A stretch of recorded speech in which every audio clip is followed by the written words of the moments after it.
Back.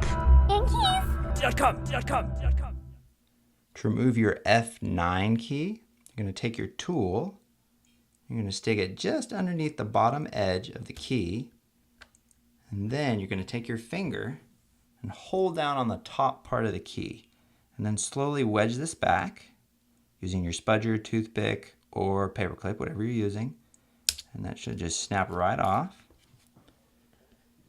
And now we're going to remove the plastic hinge. In order to do that, just stick it right on top of the rubber spring, but underneath the plastic of the hinge, and just slowly start prying it back, and it should just come right out.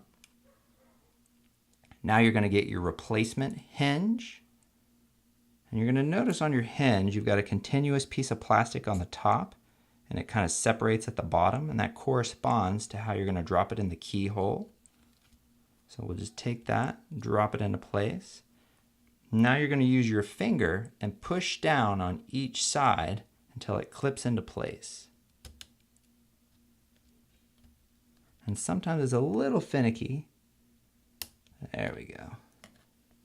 Now take your replacement F9 key, stick it on top of the keyhole, and then what we're going to do is we're going to press down with our finger until we hear several little clips snap in place.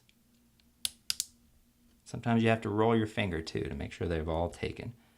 And that is your F9 key installed. Back. Keys.com.